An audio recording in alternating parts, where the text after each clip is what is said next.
ناظرین، میں ہوں نوید الہی۔ آپ نے یہ دیکھا ہوگا کہ اور سنا ہوگا کہ چند روز سے یہ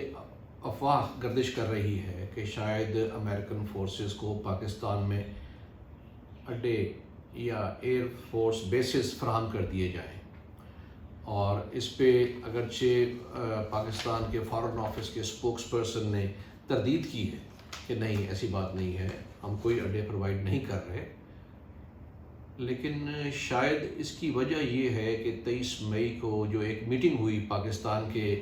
national security advisor Moeed Yusuf اور American security advisor Jake Sullivan کی، جو کہ بظاہر تو بہت اچھی میٹنگ رہی، اور اس میں جو اس کی رپورٹ جاری کی گئی وہ لگتا تھا جیسے بہت اچھے ماحول میں بات ہوئی ہے، اور آئندہ کوآپریشن اور کنورسیشن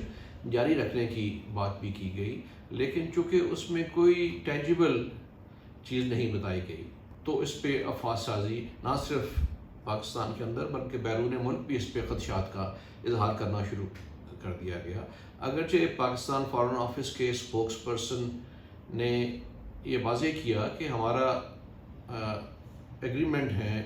امریکہ کے ساتھ، جس کو لاک ہے اور گلاک، جو کہ air lines of communication ALOC لاک اور گراؤنڈ لائنز آف کمیونیکیشن، یہ ایک فریم ورک آف کوآپریشن ہے جو کہ سائن کیا گیا تھا 2001 میں جنرل مشرف کے دور میں، تو اس کے تحت بات ہو رہی ہے، اور کوئی ایسی بات نہیں ہے کہ ہم کوئی بیسز نہیں دے رہے۔ اس سے پہلے ایک US اسپوکس پرسن کے بیان نے دراصل خدشات کو ہوا دی، جب اس نے کہا کہ ہم کچھ فورس ایریا میں رکھنا چاہتے ہیں تاکہ جب ہمارا وڈرال افغانستان سے ہماری فورسز کا وڈرال کمپلیٹ ہو جائے تو پھر بھی کچھ فورس یہاں پہ ہو، تو اگر افغانستان میں وائلنس بڑھے تو ہم فوری طور پہ ریئیکٹ کر سکیں۔ تو جو ہمارا ایگریمنٹس ہیں اس کے یہ بات تو اس میں کوئی ہمارے امریکہ سے اچھے تعلقات ہیں، وڈرال کرتے ہوئے اگر وہ اپنی مین پاور اور اکوپمنٹ پاکستان کے گراؤنڈ اینڈ ایئر اسپیس استعمال کرتے ہوئے لے جانا چاہتا ہے تو اس پہ نہ ہمیں اعتراض ہے نہ کسی اور کو ہونا چاہیے، لیکن اگر یہاں سے وہ دوبارہ افغانستان میں داخل ہونا چاہتا ہے فار اینی پرپز، کہ چاہے وہ کہے وائلنس ہے، تو وہ قابل اعتراض ہے، اس پہ پاکستان یہ اپنا بیس پرووائڈ کر سکتا ہے، نہ یہ ان کو فیسلٹی پرووائڈ کرے کہ ان ایگریمنٹس کے تحت لاک اور گلاک کے تحت فورسز کو، امریکن فورسز کو دوبارہ افغانستان میں داخل ہونے کی اجازت دے۔ دیکھیں، ہمارا امریکہ کو بیسز دینے کا، اڈے دینے کا ماضی میں بہت تلخ تجربے ہو چکے ہیں۔ 1959 جولائی میں ہم نے بڑا بیر، ایک جگہ ہے جو پشاور کے قریب ہے، تقریباً 6-7 کلومیٹرز ہو، وہاں پہ امریکہ کو بڑا بیر ایئر بیس دے دی، اور وہاں پہ CIA نے اپنا سیٹ اپ بنا لیا for surveillance on Russia basically, کیونکہ اس وقت کولڈ وار عروج پہ تھی، یہاں پہ ان کو جگہ مل گئی اور یہاں سے CIA نے سرویلنس شروع کر دی اگینسٹ رشیا، اور ظاہر ہے کہ ہماری بیچ میں کرائمن شامل ہو گئی، اور پھر وہ ایک ایسا انسیڈنٹ ہو گیا جس میں امریکن U-2 سرویلنس پلین کو روس نے اپنے ایریا میں مار گرایا اور پائلٹ کو کیپچر کر لیا۔ اس سے حالات بہت خراب ہو گئے۔ اس وقت کے سوویت یونین کے پرائم منسٹر اور ان کی پارٹی کے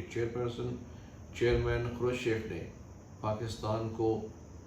دھمکی دی، انہوں نے نقشے کے اوپر بڑا بیر کو سرخ پینسل سے دائرہ لگایا اور دھمکی دی کہ میں اس جگہ کو صفحہ ہستی سے مٹا دوں گا، یعنی اس نہج تک ہمارے تعلق۔ لیکن یہ ایئر بیس 10 سال یوز ہوتی رہی، اور 1969 میں جا کے کہیں اس کو ختم کیا گیا۔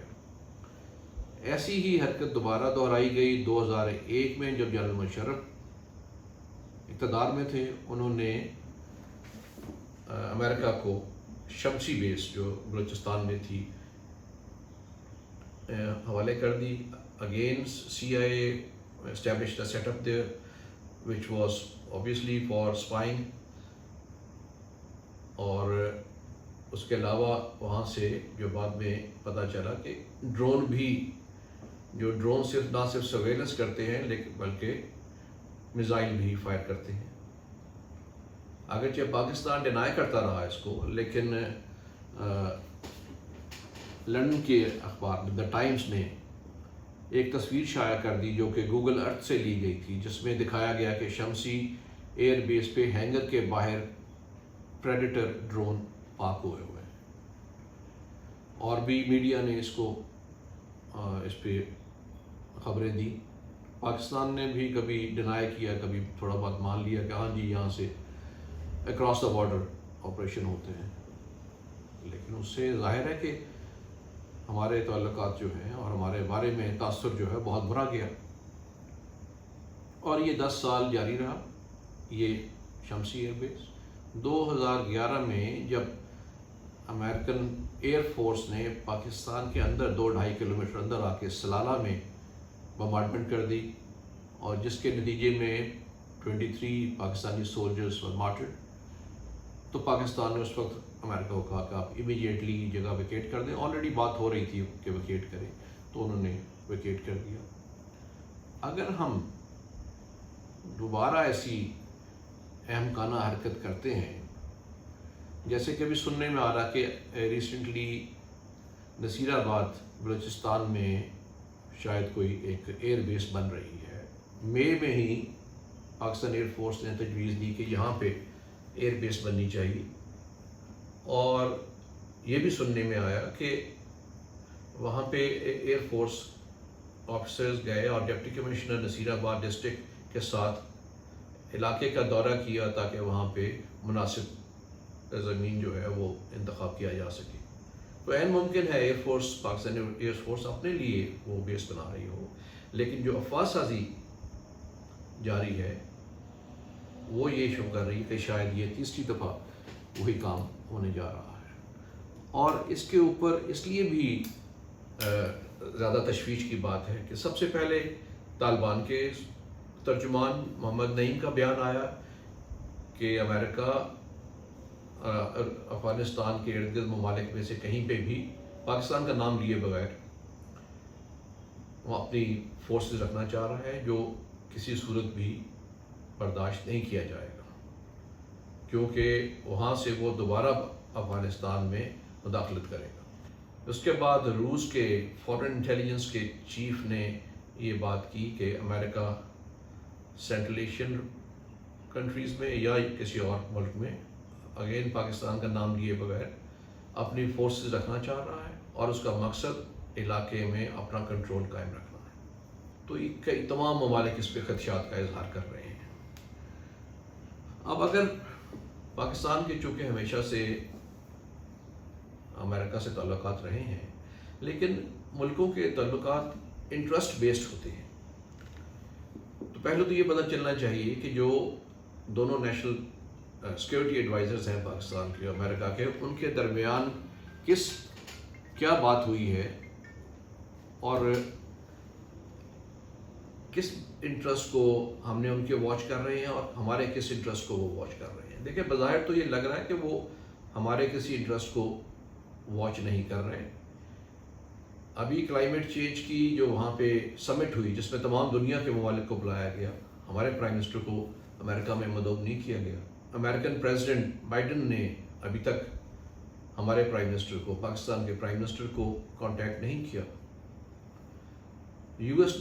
سیکرٹری آف ڈیفینس نے حال ہی میں تقریباً 1.5 ماہ قبل اس ریجن کا دورہ کیا، کابل گئے، نیو دہلی گئے، اسلام آباد نہیں آئے، صرف فون کرنے پہ ہی اکتفا کیا. تو بظاہر تو ہمارے کوئی اتنے وارم ریلیشنز نہیں کہ جس کی بنیاد پہ ہم فوری طور پہ ان کو کچھ چیزیں ان کے حوالے کریں. اور اگر تعلقات اچھے ہوں بھی تو ہمیں یہ یاد رکھنا چاہیے کہ ہمارے دونوں پچھلے جو ماضی کے تجربات ہیں وہ بہت تلخ رہے ہیں. ایک کی وجہ سے ہم روس اور باقی ممالک کے ساتھ اپنا تعلقات خراب کر لیے، اور دوسرے کے بعد تو آپ کو معلوم ہے کہ ایک اسٹریک آف ٹیررزم یہ شروع ہوئی پاکستان میں جو آج تک جو ہے چل رہی ہے. تو دیکھنے کی بات ہے کہ اصل امریکہ کے کیا مقاصد ہیں, وہ کیوں یہ یہاں پہ فورس رکھنا چاہ رہا ہے اور کیوں یہ ایسا ہو رہا ہے. دیکھیے یہ بات کم از کم میں سمجھنے سے قاصر ہوں. جو امریکہ کہہ رہا ہے کہ اگر وائلنس بڑھے گا افغانستان کو قریب ہی ہماری فورس ہوگی تو وہ ریئیکٹ کرے گی فوری طور پہ. تو یہ بات اس لیے سمجھنے کی نہیں آتی کہ امریکہ نے 20 سال طالبان کے ساتھ ہی جنگ کی ہے اور ان کو شکست دیے بغیر ان کے ساتھ ہی معاہدہ کر کے وہاں سے نکل رہے ہیں. تو وائلنس اگر بڑھے گا تو ان کی چھوٹی سی فورس تھوڑے عرصے کے لیے جا کے کیا ایسا کام کرے گی کہ وہ وائلنس ختم ہو جائے گا. تو یہ بات تو سمجھ سے بالاتر ہے. ہاں یہ بات جو باقی اور بھی تجزیہ کار کر رہے ہیں کہ چائنا اس وقت امریکہ کا ہدف ہے, تو اس پہ نظر رکھنے کے لیے اس کو اس علاقے میں رہنا ضروری ہے. اسی طرح روس کے ساتھ ان کے تعلقات جو ہیں وہ کافی تلخ ہو چکے ہیں, خاص طور پہ جب سے روس کے فورسز یوکرین کے بارڈر پہ پہنچی. تو دوسرا یہ بھی ہے, اور عین ممکن یہ ہے کہ پاکستان خود ایک نیوکلیئر اسٹیٹ ہے, اس پہ بھی نظر رکھی جاتی ہے. اور سی پیک ایک بہت اہم پروجیکٹ ہے جو شاید اس امریکہ کو اتنا پسند نہ ہو, اس پہ بھی نظر رکھی جا سکتی ہے. اور ایران کے ساتھ تعلقات امریکہ کے بہت کشیدہ ہیں, ان پہ بھی نظر رکھی جا سکتی ہے.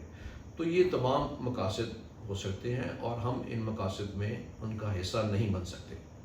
اور پاکستان کو یہ بتا دینا چاہیے امریکہ کو لاؤڈ اینڈ کلیئر کہ ہم اس کا حصہ نہیں بنیں گے. اور لاک ایگریمنٹس جو ہیں وہ پرانے ایگریمنٹ ہیں, یا تو ان کو ریویو کیا جائے پارلیمنٹ میں یا ٹوٹلی اسکریپ کیا جائے. وہ ان یوزول سرکمسٹانسز میں ایک ڈکٹیٹوریل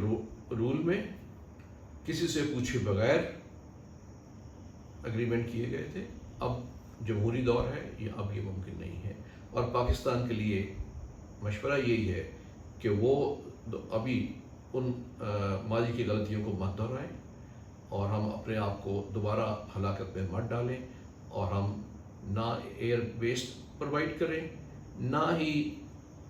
کوئی فورسز کو یہاں سے واپس دوبارہ افغانستان میں جانے کی اجازت دیں یا انہیں فیسیلیٹیٹ کریں. بہت شکریہ.